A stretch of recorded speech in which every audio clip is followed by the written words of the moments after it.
Friends, हम पढ़ रहे थे चैप्टर साउंड, उसी को आगे बढ़ते हैं उसी के अंदर आगे। साउंड अपने ने पढ़ा था कि साउंड एक फॉर्म ऑफ एनर्जी होती है जिसके कारण से अपने सुन सकते हैं।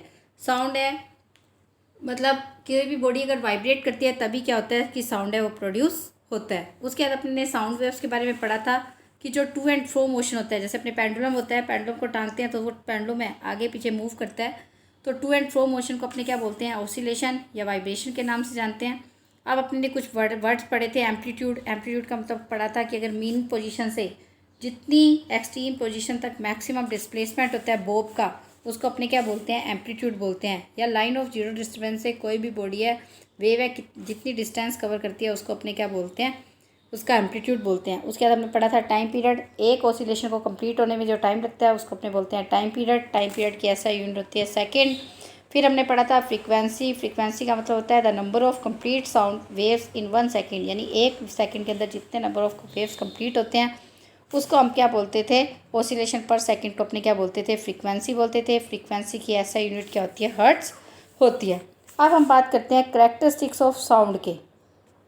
करैक्टरिस्टिक ऑफ साउंड में ये अपने कहते हैं कि अपने बहुत सारे साउंड्स है उसको बिना देखे, ऑब्जेक्ट को देख के ही अपने क्या बता देते हैं कि उन साउंड्स को रिकॉग्नाइज कर लेते हैं, पहचान लेते हैं जो साउंड है मतलब प्रोड्यूस होते हैं। इसका कारण क्या होता है कि सारे के सारे साउंड्स हैं एक दूसरे से क्या होते हैं, डिफरेंट होते हैं।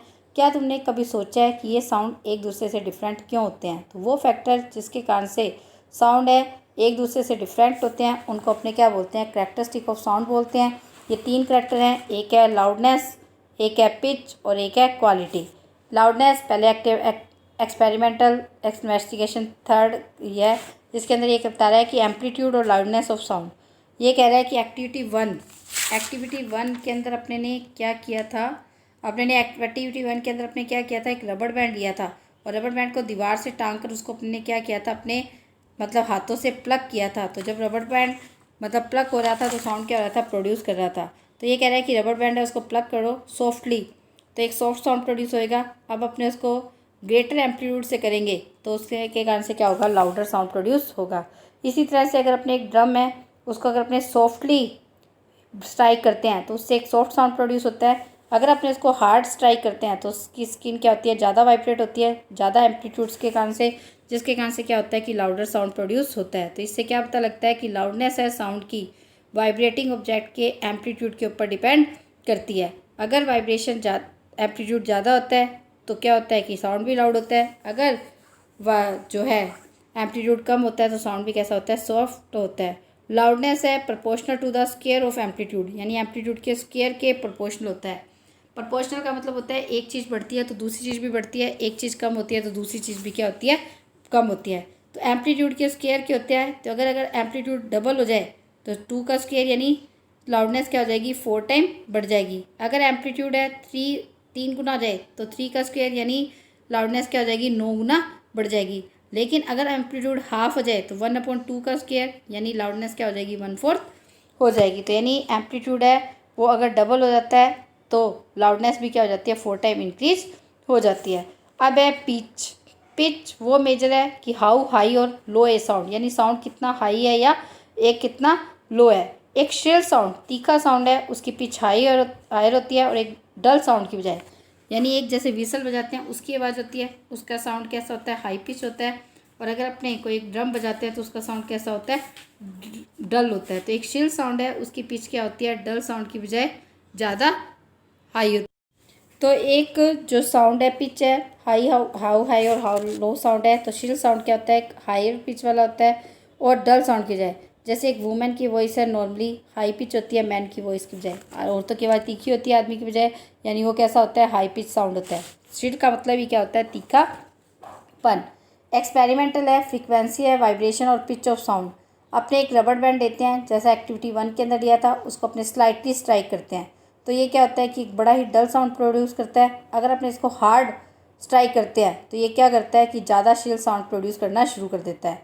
तो अपने देखते हैं कि रबड़ बैंड है, अगर मान लो इसकी क्या होती है, फ्रीक्वेंसी कम होती है तब ये क्या करता है, डल साउंड प्रोड्यूस करता है। और अगर फ्रीक्वेंसी हाई होती है यानी 1 सेकंड के अंदर नंबर ऑफ ऑसिलेशन ज़्यादा कंप्लीट करता है तो इसका साउंड कैसा होता है, हाई पिच होता है। तो पिच ऑफ साउंड है वो किसके ऊपर डिपेंड करती है, फ्रीक्वेंसी के ऊपर डिपेंड करती है। जितनी ज़्यादा फ्रीक्वेंसी हाई होएगी साउंड भी कितना होगा, क्या होगा, उतना ही हाई पिच होगा। फ्रीक्वेंसी है वुमेन की वॉइस की मैन की वॉइस से ज़्यादा होती है। थिनर वायर्स होती है गिटार की, सितार की, वो हमेशा क्या करेगी, हायर पिच वाला साउंड प्रोड्यूस करेगी थिक वायर की बजाय। यानी अगर वायर थिक है गिटार की तो वो थिक वायर है तो उसकी पिच कैसा होगा, लो होगी, और साउंड कैसा होगा, डल होगा। अगर कोई गिटार की वायर है बिल्कुल पतली है तो वो क्या करेगी, हाई पिच वाला साउंड प्रोड्यूस करेगी। तो इस क्योंकि थिन वायर्स है वो ज़्यादा फ्रिक्वेंटली क्या होती है, थिक वायर की बजाय ज़्यादा वाइब्रेट करती है। तो पिच ऑफ साउंड क्या होती है कि अगर अपने गिटार को टाइट एंड फर्दर, यानी कि अपने गिटार को ज़्यादा टाइटली बजाते हैं तो पिच भी क्या होती है, साउंड की इंक्रीज हो जाती है। इसी तरह से अगर अपने स्किन है तबला की, उसका भी होता है, अगर अपने स्किन को जितना ज़्यादा टाइट करते हैं तो वो क्या होता है कि साउंड उतना ही हाई पिच का हो जाता है। यहाँ पे इन्होंने देखा है लोअर एम्पलीट्यूड है, softer sound low amplitude, louder sound high amplitude, dull sound low frequency, और हाई फ्रिक्वेंसी ज़्यादा अगर कंप्लीट हो रही हैं वेव्स 1 सेकंड के अंदर तो हाई फ्रिक्वेंसी है तो साउंड भी कैसा होता है, हाई पिच होता है। अब अपने थर्ड साउंड की बात करते हैं, करेक्टरिस्टिक की, वो है क्वालिटी।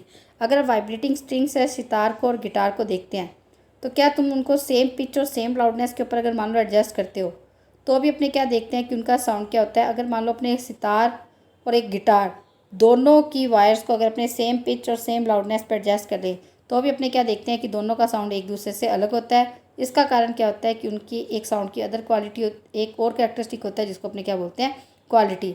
स्टडीज़ ये करती है कि ज़्यादा वाइब्रेटिंग ऑब्जेक्ट हैं show that most vibrating object do not generate sound of just one frequency. यानी जो ज़्यादा वाइब्रेटिंग ऑब्जेक्ट होते हैं वो एक ही फ्रिक्वेंसी का साउंड प्रोड्यूस नहीं करते।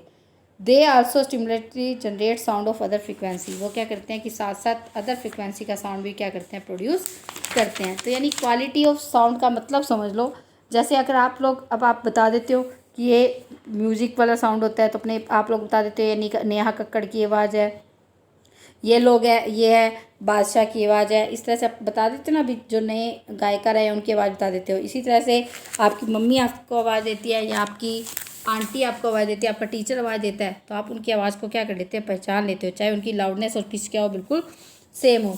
तो जब एक नोट, जैसे ये बता रहा है कि अगर एक नोट प्लेड किया जाता है सितार पे तो ये क्या करता है, बेसिक साउंड है एक सर्टेन फ्रिक्वेंसी का प्रोड्यूस करता है जिसको अपने फंडामेंटल बोलते हैं। इसके अलावा ये क्या करता है, एक मिक्सचर है साउंड का अदर फ्रिक्वेंसीज का भी क्या करता है, प्रोड्यूस करता है, जिसकी लाउडनेस क्या होती है, अलग अलग होती है, जिसको अपने क्या बोलते हैं, हार्मोनिक्स बोलते हैं। यानी जो बेसिक साउंड प्रोड्यूस होता है उसको तो अपने क्या बोलते हैं, जैसे सितार का कर रहा है तो उसको फंडामेंटल बोलते हैं। अगर ये मिक्सचर ऑफ साउंड है अदर फ्रिक्वेंसीज का प्रोड्यूस कर रहा है तो इसको अपने क्या बोलते हैं, हार्मोनीज बोलते हैं। अगर अपने सेम नोट पे एक गिटार के अंदर प्ले करते हैं तो फंडामेंटल है वो तो क्या होगा, हमेशा सेम होगा, लेकिन हार्मोनिक्स है और उनके रिलेटिव लाउडनेस है वो क्या होगी, अलग अलग होगी। तो इसी कारण से अपने क्या करते हैं कि a note played on a sitar from the same note played on a guitar, यानी अगर अपने एक गिटार पर और सितार पर अलग अलग दोनों की नोट तो अपने सेम रखते हैं, लेकिन अगर उसको बजाते हैं तो दोनों से क्या होता है कि दोनों का साउंड अपने आराम से आइडेंटिफाई कर लेते हैं। जैसे अगर मान लो अपने गिटार बजाते हैं, वायलिन बजाते हैं, सितार बजाते हैं तो सभी को अपने क्या कर सकते हैं, अलग अलग कर सकते हैं। तो वो क्वालिटी साउंड की जिसके कारण से अपने म्यूजिकल इंस्ट्रूमेंट है या किसी की वॉइस है उसको अपने डिफ्रेंशिएट कर पाते हैं तो उसको अपने क्या बोलते हैं, क्वालिटी ऑफ साउंड के नाम से जानते हैं। इसका रीज़न क्या होता है कि ये जो साउंड्स होते हैं इनकी शेप क्या होती है, अलग अलग होती है, जो आप बड़ी क्लासेस के अंदर पढ़ोगे।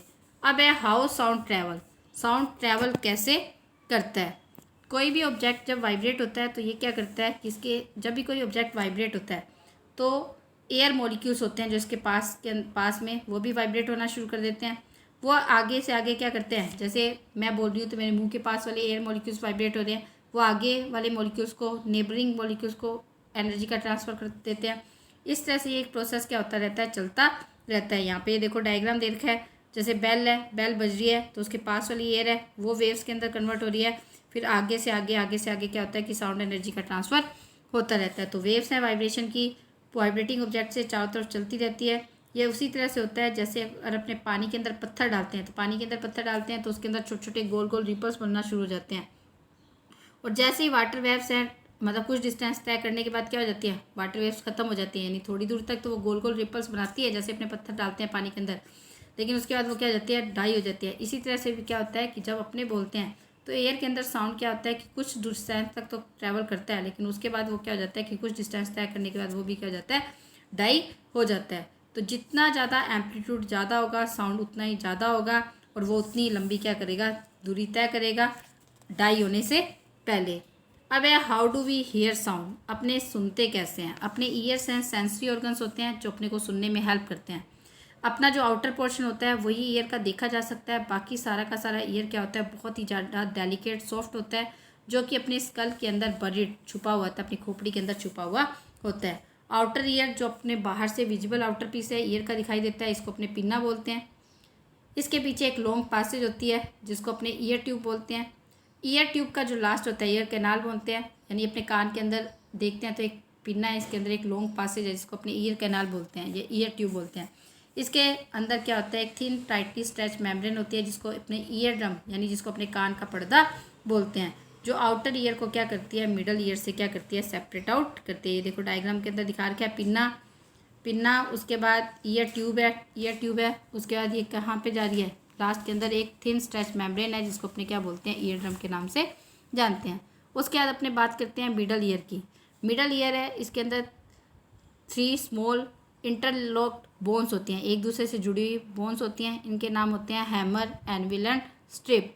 तो ये तीनों क्या होती हैं, आपस में जुड़ी हुई होती हैं। तो जो इनर मोस्ट बोन होती है वो क्या होती है, इनर ईयर के द्वारा एक ओवल विंडो के द्वारा, ओवल विंडो ओवल शेप के अंदर है। ये अगर आप डायग्राम के अंदर देखते हो तो डायग्राम के अंदर ये जो विंडो है ओवल विंडो टाइप दिखाई दे रही है, तो ये क्या होती है, ओवल विंडो शेप्ड होती है। तो जो इनर बोन होती है वो किसके द्वारा जुड़ी होती है, इनर ईयर के ओवल विंडो के द्वारा जुड़ी हुई होती है। उसके बाद हम बात करते हैं इनर ईयर की।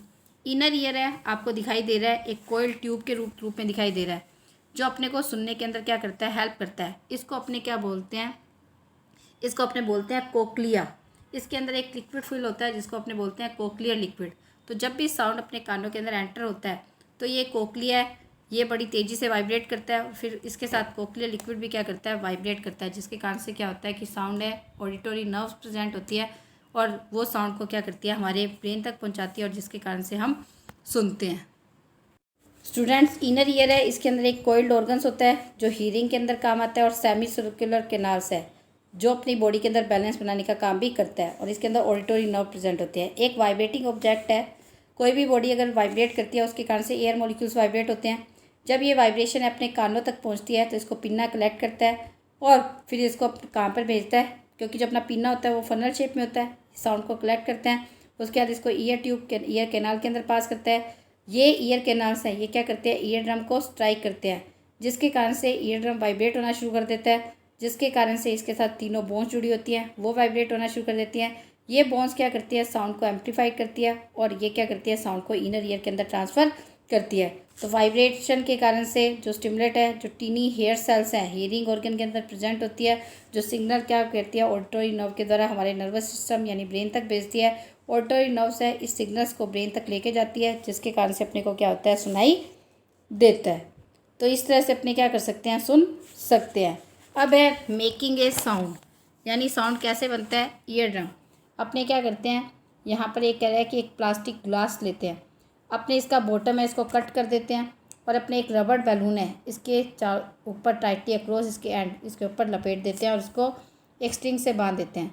अपने इसके अंदर कुछ राइस के पीसेस, देखो स्टूडेंट्स यहाँ पर अपने ने क्या किया कि एक मतलब प्लास्टिक ग्लास लिया है जिसका बॉटम अपने ने काट दिया है और इसके ऊपर अपने ने क्या किया है कि बॉटम काट के इसके ऊपर एक रबड़ ट्यूब है उसको अच्छी तरह से स्ट्रिंग की हेल्प से डाल दिया है और इसके ऊपर अपने ने क्या किया है, छोटे छोटे ग्रेन्स के अनाज के दाने रखे हैं।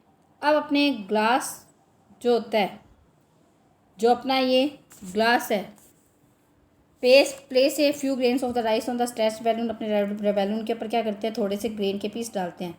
अब अपने जो ये ग्लास अब है सेलफोन, अपने क्या करते हैं इस ग्लास को एक सेलफोन के ऊपर, क्योंकि इसका बॉटम काटा ही था अपने ने, तो बॉटम काटा था तो अपने क्या कहते हैं कि इसको ग्लास फ़ोन को अपने क्या करते हैं, ग्लास को क्या करते हैं एक सेलफोन यानी मोबाइल के ऊपर रखते हैं और अपने एक सेलफोन दूसरे सेलफोन से इसके ऊपर रिंग करते हैं। जैसे ही अपने इसके ऊपर रिंग करते हैं तो अपने क्या देखते हैं कि राइस स्क्रीन से ऊपर जब अप एंड डाउन मूव होना शुरू हो जाते हैं।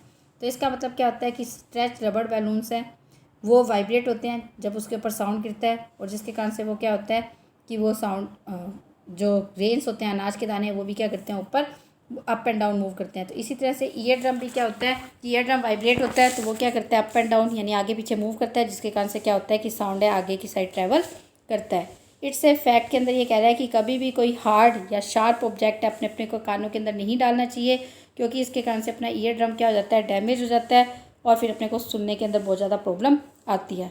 अब अपने बात करते हैं ऑडिबल और इनऑडिबल साउंड। ऑडिबल यानी वो साउंड जिसको अपने सुन सकते हैं, अपना हीयर है सिर्फ वही साउंड सुन सकता है जिसकी फ्रीक्वेंसी 20 हर्ट्ज से 20,000 हर्ट्ज तक होती है, जिसको अपने ऑडिबल फ्रीक्वेंसी रेंज बोलते हैं। लो फ्रीक्वेंसी साउंड जिसको ह्यूमन बीइंग नहीं सुन सकता, यानी अगर वो 20 हर्ट्ज से कम होता है तो उसको अपने इंफ्रासोनिक साउंड बोलते हैं।